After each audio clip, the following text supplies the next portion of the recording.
यीशु मसीह के जलाली और बाबरकत नाम में जुर्माया टीवी देखने वालों को पास्टर आफ्ताब रहमत की तरफ से सलाम कबूल हो। हालेलुया, खुदा उनकी तारीफ हो। मेरे अजीज़ों, मैं ईमान रखता हूँ कि आप सब अपने ख़ानदानों में तंदुरुस्त, सेहतमंद और बाबरकत हैं, और ख़ास तौर पर आपने कल यीशु मसीह की पैदाइश का दिन बड़ी धूमधाम से मनाया, और आज 26 तारीख है। आज अभी ताज़ा ही खुशियाँ हैं, क्योंकि मैं जानता हूँ कि यीशु मसीह की पैदाइश यानी कि क्रिसमस की जो सेलिब्रेशंस हैं वो पूरा महीना ही चलती रहती हैं, और आज भी वैसे ही जोश व जज्बा है, वैसे ही ख़ानदानों के दरमियान मेल मिलाप है, वैसी ही बरकतें जारी हैं, वैसे ही सब कुछ चल रहा है। और मैं ईमान रखता हूँ कि जिनसे अभी तक आप नहीं मिल सके, आप मिलें। आज इनकाउंटर प्रोग्राम को लेकर फिर हाजिर हुआ हूँ, और खुदावन के हमेशा किसी न किसी अजीम खादम के साथ आपकी मुलाकात होती है। अजीम खुदा के ज़बरदस्त खुदाम से हम आपकी मुलाकात कराते हैं, और आज इस ख़ास दिन में भी हमारे साथ एक बड़ी अहम शख्सियत मौजूद है, जो खुदावंद यीशु मसीह के नाम को ऊंचा करते हुए साला साल गुजर गए हैं, जो इस वक्त खुदावंद के कलाम को फैला रहे हैं, और पूरे पाकिस्तान के अंदर तूल अर्ज़ में खुदावंद अपने बंदा को इस्तेमाल कर रहा है। मेरी मुराद है आली जनाब पास्टर सरफराज भट्टी, जो आज हमारे दरमियान मौजूद हैं। पास्टर साहब, आपको इनकाउंटर प्रोग्राम में वेलकम करते हैं। थैंक यू पास्टर आफ्ताब, शुक्रिया। God bless you, God bless you. Hallelujah. अजीजों, खुशियों का माहौल है, चमकते दमकते चेहरे हैं, और खुदावंद हमारे दरमियान मौजूद है। शुक्रगुजारी करते हैं इस बात के लिए। सो मैं सबसे पहले पास्टर साहब से ये जानना चाहता हूँ कि खुदा आपको बड़ा खूबसूरत इस्तेमाल कर रहा है, आप बहुत सारी जगहों पर अंजील की मनादी कर रहे हैं, तो आपका क्रिसमस कैसा गुजरा? टाइम कैसे आपने निकाला फैमिली के लिए? और आज जैसे 26 तारीख है, आज अभी क्रिसमस का जो सीज़न है वो अभी ऑन है, अभी ब्लेसिंग है, तो आप क्या आपने इस सारे सीज़न में किया, और ख़ास तौर पर अपने टाइम को मैनेज कैसे किया? Thank you. First of all मेरी तरफ से तमाम जरमाया टीवी देखने वालों को सलाम।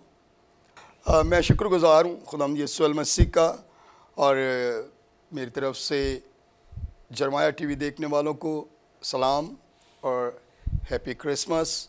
और मैं शुक्रगुज़ार हूँ जनाब पास्टर इमानुएल ताहिर साहिब का और पास्टर आफ्ताब का, जिन्होंने आज इस खूबसूरत दिन में, खुशियों भरे दिन में यहाँ पर जरमाया टीवी पर मदू किया, ताकि आपके साथ कलाम की बरकतों को आपके साथ शेयर किया जा सके। सो पादरी साहिबान का दिसंबर ख़ास तौर पर जो है वो बहुत बिज़ी होता है जी। ऐसे ही जैसे आपका 1 दिसंबर से ही एक ह्यूज प्रोग्राम जो आप करते हैं, दैट वाज वंडरफुल। तो इसी तरह से खुदा मुझे जो है मुख्तलिफ़ जगहों पर इस्तेमाल कर रहा है। 3 जगहों पर मैं खुदा की खिदमत को सर अंजाम दे रहा हूँ, और क्रिसमस के मौका पर हम लोग बच्चों का जो क्रिसमस टेबलो है, प्ले है, ड्रामा जो है वो करते हैं, यूथ के जो ड्रामा है। और हमने जो कुछ एरियाज़ में ईसा नगरी में ख़ास तौर पर हमने इसे चेंज किया, और हमने फैमिली गेट टुगेदर जो है उसे रखा है क्रिसमस के मौका पर, ताकि फैमिलीज़ जो हैं बेसिकली क्रिसमस का मतलब ही है खुशियाँ बांटना, मोहब्बतों को बांटना। और यीशु मसीह भी इसीलिए आया कि वो जो है जो निगलेक्ट किए हुए हैं, जो रद्द किए हुए हैं, वो उन्हें फिर से अपने पास लाए, उनसे मोहब्बत की। तो इस चीज़ को जो देखते हुए हमने गेट टुगेदर जो है एक प्रोग्राम जो है सालाना जो हमने अब रखा है, और वो कर रहे हैं हम।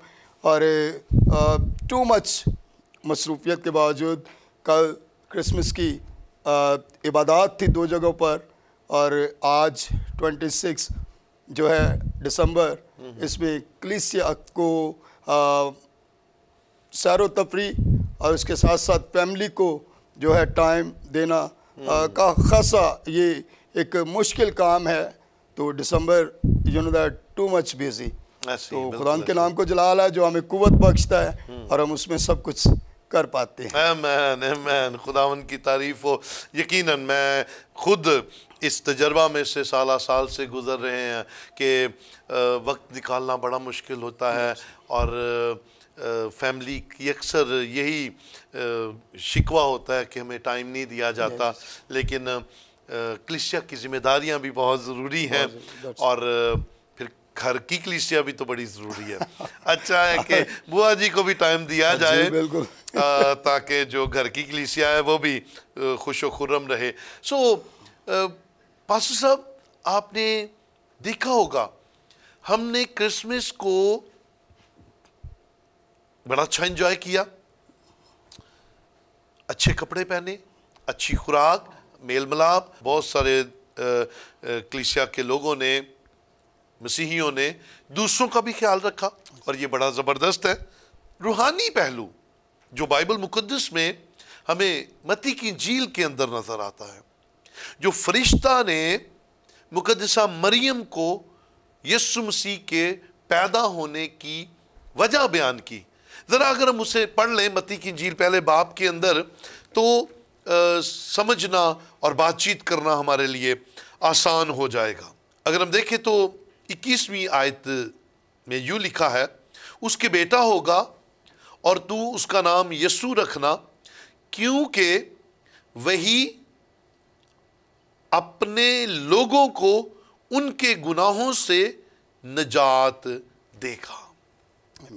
ये जो खूबसूरत वर्स है, इसमें हमें नज़र आता है कि यीशु मसीह की पहली आमद, पैदाइश, तजस्सुम की वजह कि वो अपने लोगों को उनके गुनाहों से निजात देगा। सो भाई साहब, पहले हमें इस बात से आगाह कीजिए जरमाया टीवी देखने वालों को कि निजात के मानी क्या है। जी पादी साहब, निजात के जो मानी है वो है मखलसी, रिहाई। जी, तो यीशु मसीह के आने का मकसद ही यही है कि वो जो गुनाह में घिरे हुए हैं वो उन्हें रिहाई दे, मखलसी दे, उन्हें आज़ाद करे। जी जी, बिल्कुल ऐसे ही है। और अगर हम इन मानों को थोड़ा सा और गहरा करें, हम इसे सीखें, तो बताइएगा कि ख़ास तौर पर किन किन चीज़ों में रहाई मतलूब है और यीशु मसीह हमें उनमें से निकालने के लिए आया। ज़रा फ़र्दन चीज़ों को हमारे साथ बांटिएगा ताकि हम सीख सकें कि निजात देने के लिए तो आया है, किन किन पहलुओं में वो हमें निजात देने के लिए आया है। जी पादी साहब, ये बड़ा ज़रूरी है। एक्चुअली बहुत सारे लोगों ने क्रिसमस को, इस निजात के जो दिन को, वो इस तौर से मनाते हैं कि नए कपड़े पहन लिए और ख़ास डिश जो है गजरेला, यस, उसे खा लिया, सवैयाँ पका ली, मीठा, और उसके बाद सैर व तफरी। बाज़ लोग ये समझते कि ये आज़ादी, और बाज़ लोग इस आज़ादी का जो है वो इस तौर से लेते हैं कि उनका अजीब तरह से फैशन करना। आज ख़ास तौर पर हमारे जो नौजवान हैं, मैं इस क्रिसमस के, इस निजात के दिन के मौका पर जो है, आज बेशक 26 दिसंबर है और ये डेफिनेटली बात है, ये हमारे लिए खुशियों भरा ये दिन है। और मैं उन नौजवानों को ये कहना चाहूँगा कि जिन्होंने इस निजात के मानी को, उन्होंने इस मकसद को, उन्होंने कुछ और ही समझ लिया है कि उन्हें फुली तौर पर आज़ादी है। ये आज़ादी वो आज़ादी नहीं है कि लड़के जो हैं वो कानों के अंदर जो हैं छेद करवाएं और कानों में बालियां डाल लें और इस तरह से लंबे बाल या टैटू बनवा लेना। ये आज़ादी नहीं है, बल्कि यीशु मसीह इसी से रिहाई देने के लिए वो आया है।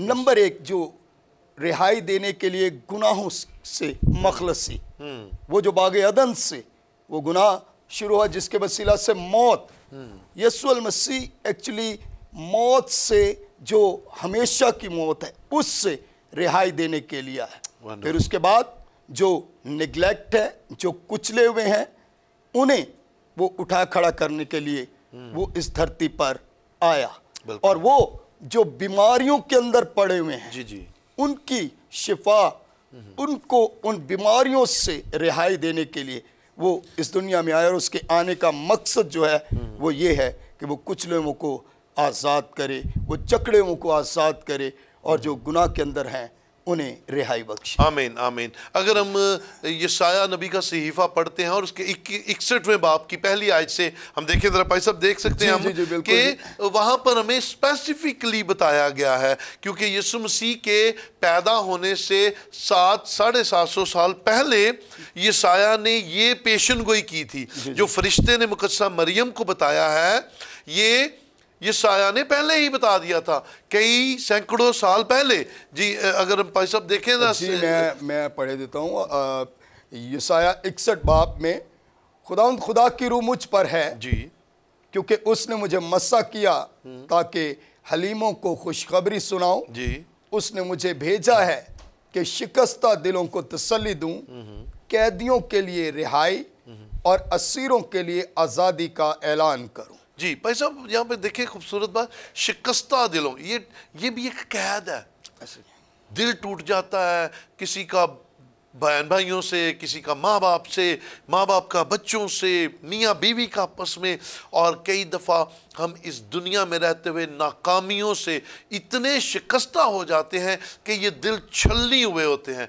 लेकिन यीशु मसीह की आमद हमारी दिलों की रिपेयरिंग भी है। That's true, बिल्कुल। कैदियों को रहाई, ये जो, और कैदी हर तरह के, नशे में जो कैद हुए हुए हैं, ज़िनाकारी के जो कैदी हुए हुए हैं, जिनकी जिंदगियों के अंदर इब्लीस का बड़ा नेटवर्क काम कर रहा है, असर है, वो इब्लीस के शिकंजों में फंसे हुए हैं और उन्हें और कुछ नजर नहीं आता।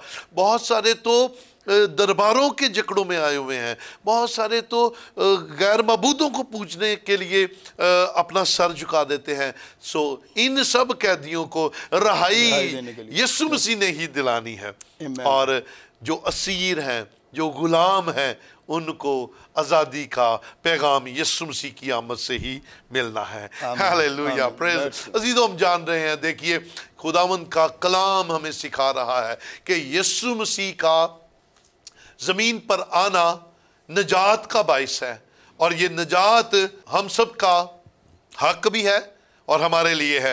वैसे मैं आपसे इस बात को जानना चाहता हूं कि जो नजात का वादा यीशु मसीह के आने पर था, क्या आम तौर पर और ख़ास तौर पर ये किन के लिए है? जी पादी साहब, यहाँ पर जब हमने इस हवाला को पढ़ा है, मत्ती की अंजील उसका पहला बाब और उसकी 21वीं आयत में, तो यहाँ पर लिखा है कि वो अपने लोगों को उनके गुनाहों से निजात दे। जी बिल्कुल। ये स्पेसिफिकली जो है, ख़ास तौर पर जो उसकी कौम है उनकी रिहाई के लिए, लेकिन उसने इस आज़ादी के, इस नजात का ऐलान उसने इस तौर से किया कि वो पूरी दुनिया के लिए, जैसे यूहन्ना 3:16 में लिखा है कि खुदा ने अपना इकलौता बेटा बख्श दिया ताकि जो कोई उस पर ईमान लाए हलाक ना हो बल्कि हमेशा की जिंदगी पाए। आमीन जी। तो अब हर वो शख्स, खा वो इस्राएली है या नहीं है, वो शख्स जो उस पर ईमान लाता है वो गैर कौमों से, ये निजात का काम बेसिकली जो है ये सारी कायनात के लिए। कलाम में लिखा है खुदा ने दुनिया से ऐसी मोहब्बत रखी।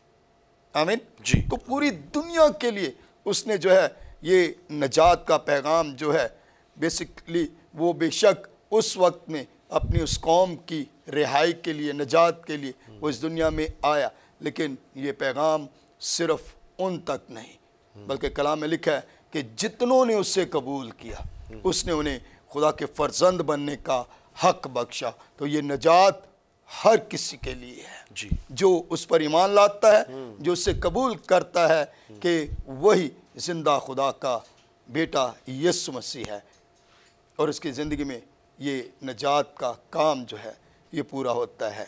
आमीन आमीन। Praise the Lord. इसका मतलब है, मैं आपके जवाब से इस बात को अखज़ किया है मैंने कि ख़ास तौर पर जी। अपने लोगों के लिए और आम तौर पर पूरी दुनिया के कायनात के लिए, लिए, क्योंकि यीशु मसीह सब के लिए एक है। अमाल की किताब में भी तो खूबसूरत बात आती है ना कि वो दरोगा पूछता है कि मैं क्या करूं, तो वो कहते हैं यीशु मसीह को कबूल कर तो तू और तेरा घराना निजात पाएगा। इसका मतलब निजात सब के लिए है, लेकिन खास तौर पर उसके लोगों के लिए। That's true. और हम जो उसके लोग कहलाते हैं बाबरकत है। इसका मतलब है हम इस बात को कह सकते हैं कि वो पहले हमारे लिए और बाद में सारी दुनिया के बिल्कुल लिए। ऐसे ही। हालेलुया। अच्छा, जो मसीही खानदान हैं या मसीही खानदानों में पैदा होते हैं, क्या बाय बर्थ उनको ये हक हासिल हो गया है कि वो निजात याफ्ता हैं, या उन्हें इसके लिए कुछ करना पड़ेगा? नहीं पादी साहब, ऐसा नहीं है कि भी अगर अब मैं फॉर एग्ज़ाम्पल अगर मेरा बाप खिदमत में है, वो कलाम की मुनादी कर रहा है, और मैं कहूँ कि मैं एक मसीह घराने में पैदा हुआ हूँ, मैं पादी साहब का बेटा हूँ, तो मुझे ऑलरेडी मुझे निजात मिल गई है। तो ऐसा नहीं है। कलाम में लिखा है कि उसे जानने वाले, जो उसे जानते हैं, जो उसे पहचानते हैं जी। और अपने गुनाहों का इकरार करते हैं, वो जो अपने गुनाहों को तर्क कर देते हैं, वो निजात पाते हैं। और कलाम में लिखा है कि उसे जानने वाले तकवीयत पाकर कुछ कर दिखाएंगे। तो जब तक हम यीशु मसीह को जानेंगे नहीं, तब तक हमारी ज़िंदगी के अंदर निजात नहीं है। आमीन। तो अगर हमारी ज़िंदगी के अंदर निजात नहीं है, तो फिर जब तक हम निजात नहीं पाते, उस वक्त तक हम मौत की हालत में हैं। जहन्नम की उस जगह पर डेफिनेटली बात है हमारा ना।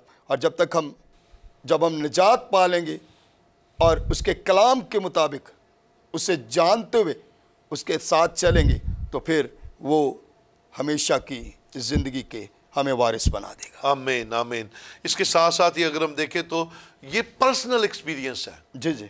ये हर एक शख्स का एक पर्सनल इरादा है, एक्सपीरियंस है, जो उसे करना पड़ेगा। क्योंकि अगर हम देखें मरकज़ 16:16 क्या कहते, सारी खलक के सामने अंजील की मनादी करो। आमीन, मनादी करो। और जो कोई ईमान लाए, है ना, ईमान लाए, वो बपतिस्मा ले और वो क्या पाएगा? निजात पाएगा। निजात उसे ही मिलेगी जो कलाम पर अमल करेगा, जो यीशु मसीह पर अपना तवक्कुल करेगा, भरोसा करेगा, उसे अपना शख्सी निजात देंदा कबूल करेगा, उसे निजात मिलेगी। और फिर निजात मिलने के बाद जिंदगी बदल जाएगी। निजात मिलने के बाद आपकी सोच बदल जाएगी, आपका ख्याल बदल जाएगा। वो जहां नफरतें हैं वहां मोहब्बतें आ जाएंगी, जहां दुख है वहां खुशियां और शादमानियां आ जाएंगी, और जहां पर हम देखते हैं कि रोना और सिर्फ शिकवे शिकायतें हैं, वहां शुक्रगुजारी आ जाएगी। हमारी जान छूट जाएगी। ये जो दुनियादारी है, दुनियादार, इसीलिए तो पौलुस रसूल कलाम मुक़द्दस में हमें सिखाता है कि शुक्रगुजारी करो, खुश रहो, बिलाना का दुआ करो। और ये सारी बातें उसी की जिंदगी में होती हैं जो निजात पा चुका होता है। और जो जकड़ा है दुनिया की बातों में, दुनिया की चीजों में, उसके पास तो अल्फाज ही नहीं है। ऐसे ही रोना धोना, नाशुक्री, और बस उनकी जिंदगी परेशानी के आलम में गुजरती है। लेकिन खुदावंद का शुक्र है कि उसने मुझे और आपको, जो उसके लोग हैं, उन्हें आज़ाद किया है, बहाल किया है और अंडरस्टैंडिंग पैदा की है। यीशु मसीह ने हमें कलाम के साथ अंडरस्टैंडिंग दी है ना। देखिए, मैं सवाल चाहता हूं आपसे करना पाजी साहब कि आप इस बात पर भी थोड़ी सी रोशनी डालें कि जो निजात याफ्ता है, क्या ये वन टाइम एक्सपीरियंस है या ये कंटिन्यूसली हमारी जिंदगी के अंदर कायम रहने की जरूरत है, और किस तरह कायम रह सकती है? जी बादी साहब, ये बड़ा ज़रूरी है। बहुत सारे लोग हैं वो कहते हैं कि मैंने आज से 5 साल पहले मैंने बपतिस्मा लिया था। जी बिल्कुल।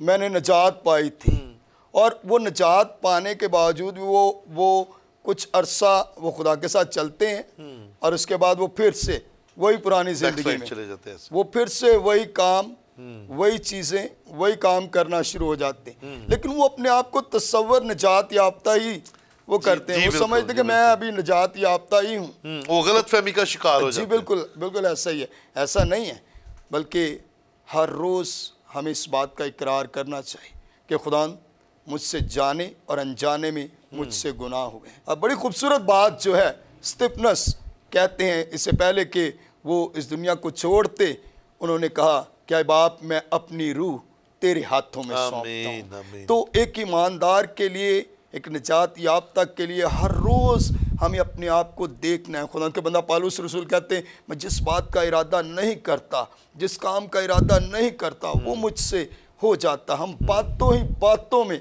खता कर जाते हैं। तो बड़ा ज़रूरी है, ख़ास तौर पर मैं ये बात उन बहन भाइयों को कहना चाहूँगा कि जिन्होंने तौबा की, यीशु मसीह को कबूल किया और उसके बाद वो फिर वो पुरानी ज़िंदगी में चले गए हैं। मैं ये कहना चाहूँगा, खुदा के कलाम में लिखा है खुदा के हाथों में पड़ना हौलनाक बात है। ये बड़ी ख़तरनाक बात है। आपने जब निजात पाई है तो निजात का मतलब है रिहाई, तब्दीली, मुकम्मल आज़ादी। तो पादी साहब ये बड़ा ज़रूरी है कि हम हर रोज़ अपने आप को जांचते रहें और हम कायम रहें, जड़ पकड़ें और मजबूत होते अपनी निजात के अंदर। Wonderful wonderful. ये वन टाइम का एक्सपीरियंस नहीं है, ये सारी उम्र खुदावंद यीशु के साथ चलने, उसके कलाम पर कायम रहने का नाम है कि हम निजात याफ्ता हैं। वो जो निजात देने के लिए आया था वो यही है कि हम अपनी पुरानी ज़िंदगी को छोड़कर नई ज़िंदगी में आए, नए सिरे से पैदा हो और फिर सारी उम्र उसके साथ इसी तरह एक दिल होकर चलते रहें ताकि उसका फजल हम पर ठहरा रहे और उसकी बरकतें हम पर ठहरी रहें। अजीज़ों, आज की इस खूबसूरत गुफ्तगू से हमने बहुत बरकत पाई है। सो मैं ईमान रखता हूँ कि आप सब ने भी बहुत बरकत पाई है। खुदावंद आपको, आपके ख़ानदानों को महफूज रखे और मैं पास्टर सरफराज भट्टी साहब का बहुत शुक्रगुजार हूँ जिन्होंने आज इस ख़ास मसरूफ़ियत के दिन में हमें वक्त दिया और जरमाया टीवी के तमाम व्यूवर्स को खुदावंद के कलाम में से हमने सिखाया, आपने सिखाया। बहुत शुक्रिया। मैं ईमान रखता हूँ ये क्रिसमस बड़ा ज़बरदस्त था। गो कल क्रिसमस था, लेकिन आज 26 को भी मैं अपनी तरफ से और पास्टर सरफराज भट्टी साहब की तरफ से आप सबको क्रिसमस मुबारक कहता हूं। बल्कि आने वाले नए साल को भी हम वेलकम करने के लिए तैयार है। खुदावंद आप सबको बरकत दे और मेरी दुआ है कि जरमाया टीवी तरक्की करे। जरमाया टीवी के CEO जनाब पास्टर मानुअल ताहिर और हमारी प्यारी बहन पास्टर महजबी, खुदावन उन नौजवान जोड़े को कसरत से बरकत दे और उनके ख़ानदान को बढ़ाए और जरमाया टीवी इसी तरह बहुत सी ज़िंदगियों पर असरअंदाज होता चला जाए और ज़िंदगियां बदलती चली जाए। खुदावन आप सबको बरकत दे। इनकाउंटर प्रोग्राम में अभी हम इजाज़त चाहेंगे, फिर हाजिर होंगे एक नए गेस्ट के साथ। खुदावन आप सबको बरकत दे। God bless all of you.